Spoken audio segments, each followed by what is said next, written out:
Wow, I'm sure you guys saw what I saw this morning when you woke up and checked CoinMarketCap or CoinStats or Delta or Blockfolio or whatever it is that you be checking in the morning to get your cryptocurrency price updates. I know that you saw what I saw, and that is this. What? That's right, XRP has leapt over Ethereum like yesterday's news. This is an incredible revelation. Many people call this the flappening or something like that. And somehow, some way, our number 2 cryptocurrency has overnight changed to XRP. We're gonna get to all the headlines in just a second, but if you're an XRP hodler, you're probably looking a little something like this right now.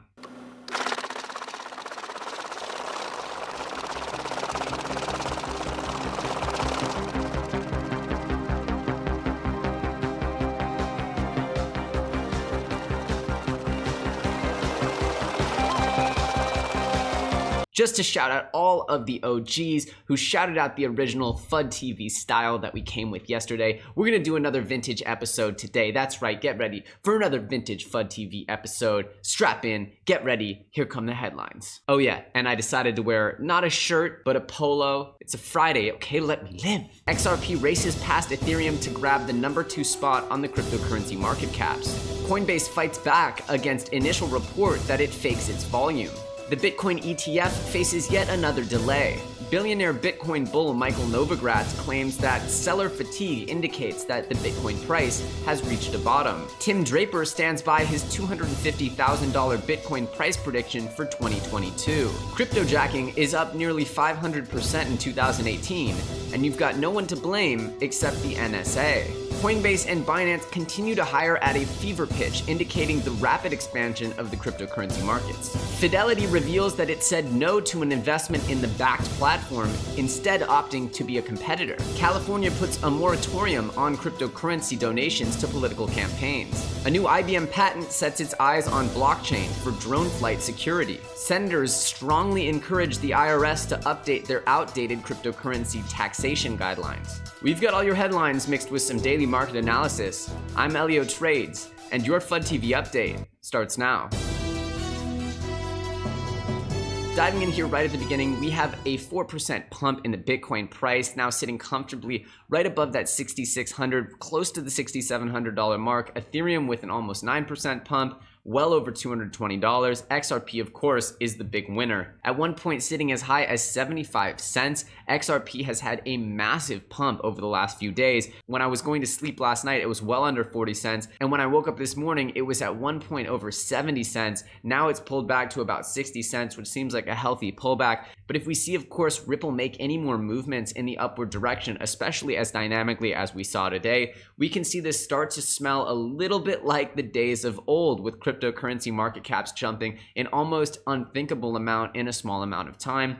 These are the kinds of stories that motivate the wider public, that motivate the larger financial world to start viewing cryptocurrencies as a hotbed again. Over the last 9 months or so, there hasn't been much to talk about as far as positive price action. We've been stuck in a bear trend since really the beginning of January, but hopefully now we can start to see an end of this selling pressure. Obviously, the longer the bear markets go on, the longer the bull markets go on. So if this is the end, we can see at least, 6 to 9, maybe even 12 or more months of bullishness ahead if we start now. But instead of speculating, let's just focus on what we do know, which is that XRP released a few noteworthy partnerships and updates. They're having a tipping protocol come to the platform. This partnership doesn't include any usage of the XRP token, but it speaks more in general to the sort of reach that Ripple is going to have with their payments protocols. And of course, we also had the news that the X Rapid system, which does use XRP, will be going live within the next few weeks, days, who knows? But this is all very exciting stuff. And of course, seeing them make this kind of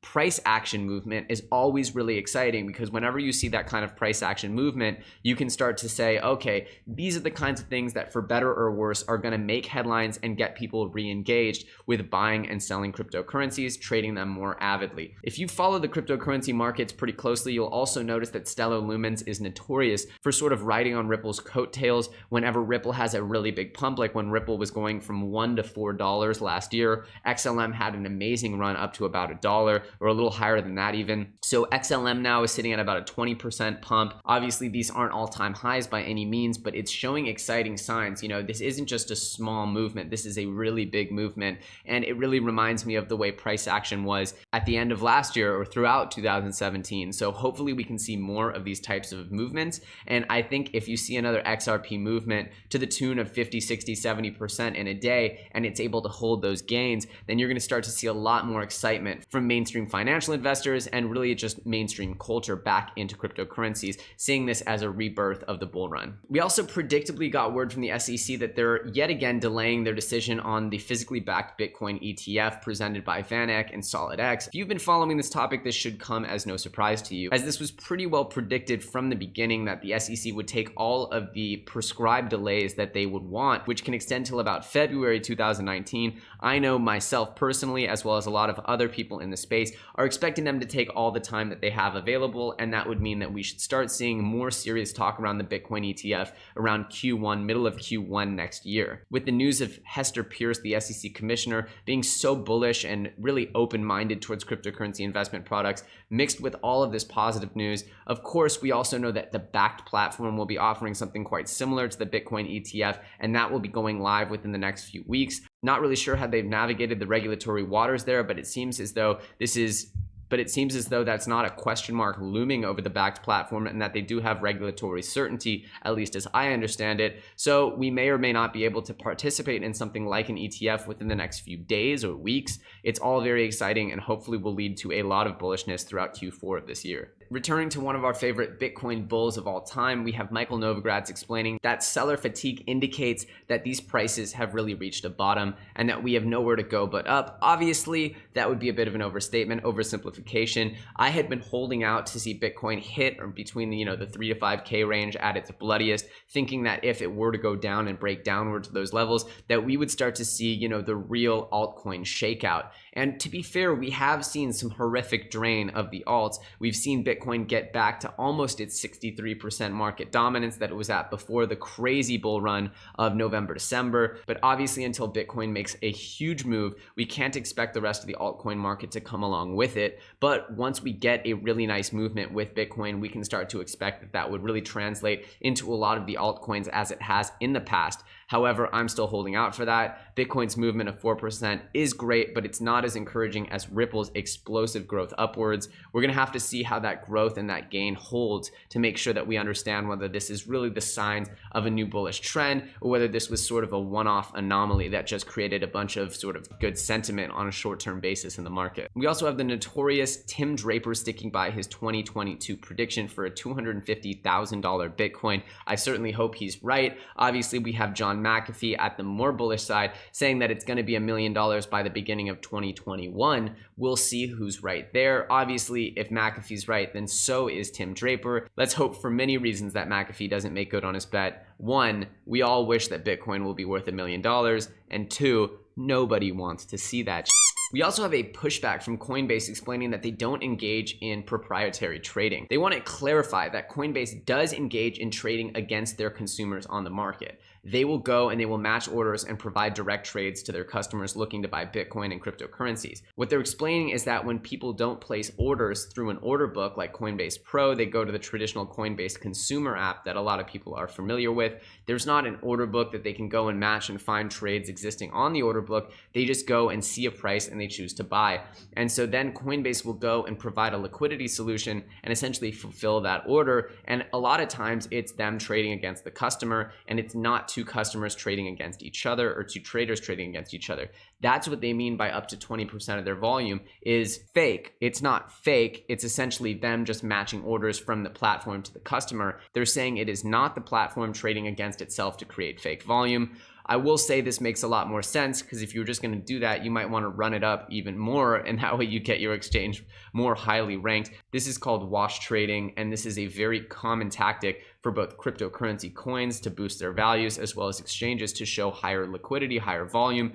but in theory, it shouldn't have a tremendously negative effect on the consumer. This is more just a business practice, a competitive business practice between exchanges. We'll see. Maybe they're right. Maybe they're playing by the rules, and maybe they're only using their powers for good. Hopefully that's the case. Obviously, Coinbase has been hitherto for a very much so a leader at following the rules and trying to really elevate the standards for cryptocurrency exchanges. And that's why they move so slowly, is that they don't really want to run afoul of any of the rules. So we'll see. Hopefully this is correct. We also heard that cryptojacking is up almost 500% in 2018, and it's the fault of the NSA. That's right, the NSA has developed a lot of what they call cyber weapons, and these are exploits or weaknesses in software that they can take advantage of. And instead of helping fix those by collaborating with the companies that could fix them, such as Windows or Microsoft or Apple, they actually just sit on these exploits and plan to use them for, I guess, like foreign warfare or getting the information they want. God knows what they're using it for. The massive surge in cryptojacking is attributed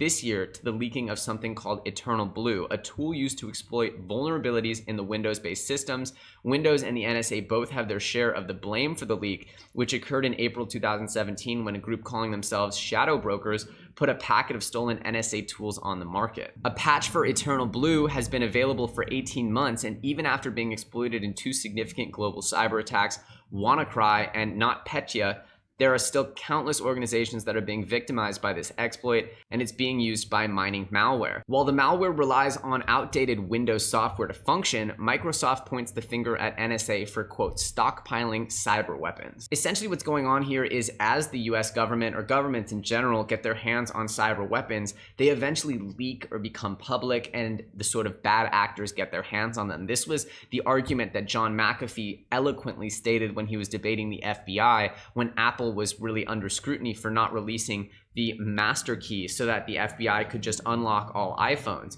And what essentially John McAfee was saying is, if you have it, then we can guarantee you that the bad guys will get it, and that will be the end of privacy. So it's sort of like a catch-22. You kind of want the government to be on the cutting edge and, protected against cyber attacks and all these things. So let's say hackers can't shut down the power grid or turn off the Wi-Fi globally, turn off internet, stuff like that. But at the same time, understanding that these exploits and stockpiling them and understanding them is really the first step to the bad people, or the bad actors rather, getting their hands on them. So catch-22, it's a wild, wild west world that we're living in of cybersecurity in the internet age. Let's hope for our sakes that this doesn't turn into an epidemic, and that we are able to maintain some semblance of security as we transition to more secure layers of the internet, like blockchain-based ones. We also heard that Binance and Coinbase are continuing on their hiring spree despite the bear market. They don't expect their revenues and incomes to continue to grow. Throughout this bear market, all we've seen is really a depreciation and a depression in these assets, and most likely that was associated with lower earnings from Binance and Coinbase. However, their pace of growth and development has only increased, and that's very exciting to see experts continue to be so bullish and excited about growing their companies, really the infrastructure of the entire industry. Also, with some more bullish sentiment, Fidelity didn't just decide to release crypto products. They were given a chance to invest in the backed platform and chose instead to become a competitor. We know that while it's exciting if one bank gets into this or another big bank gets into this, seeing all the banks get into this and start to compete for our business, for the investment products, that means that we have a very much so exciting new market that they want to be a part of. And this is part of the larger story of Fidelity now competing with Microsoft and New York Stock Exchange and ICE to really be this brokerage solution, have custody solutions, as well as Goldman Sachs continuing on their journey to make some cryptocurrency investment products. It's all exciting. It's all good news. We also have word that California has just placed a ban on giving political donations with cryptocurrency. I can understand from some degree why this might be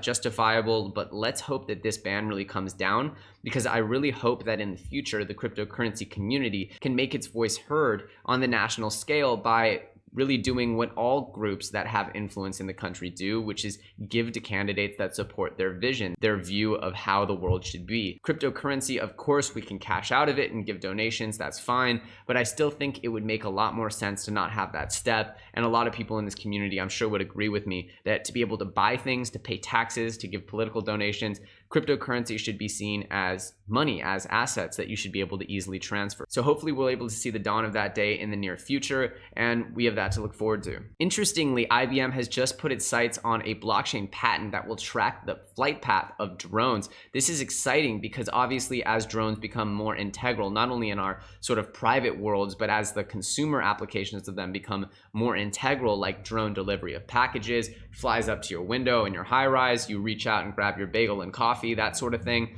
I think that drones will of course start really becoming a concept of how can they travel, where are they allowed to travel. They can't just be whizzing in and out of everyone's personal space. I think that would create kind of a nightmarish situation for people. You know, maybe there's something like drone freeways or drone, freeways in the sky that follow normal freeways or something like that. And that way we're able to maintain the noise and the disruption on our societies to a minimum. At any rate, this patent would allow for drones to report their flight paths. If they fly into restricted areas, then it would automatically flag authorities and all these other things. It's an interesting application, and I think it just shows how blockchain technology will really be used in a lot of fundamental infrastructure going forward. We also have 5 members of Congress urging the IRS to update their outdated tax regulations on cryptocurrencies. If you're in the cryptocurrency industry, you know it's confusing on how you should be paying taxes and why and when and exactly on what. The IRS has very vague descriptions of how this should work, and so we know that an update is desperately needed, and it just shows that politics around cryptocurrency are showing that there's increasing members of Congress and our legislature in general that are starting to understand and really go to battle for this community. So that's exciting. So that's it, y'all. A lot of good news in the cryptocurrency markets today. It's a happy Friday, a green Friday, probably one of the biggest price bumps I've seen in quite some time that I remember. Obviously, if you guys can remember a bigger price bump out of an altcoin in this bear market, leave it in the comment section below and we'll talk about it. I hope you guys enjoyed yet another vintage episode of FUD TV. I might have to keep this going for a while. Might have to be the same old style back again. Anyway, I thank you all for being with me. Smash the like, comment below. I'm excited to see you guys tomorrow. I'm Elio Trades. You're watching FUD TV, and I'll see you very soon on the next episode.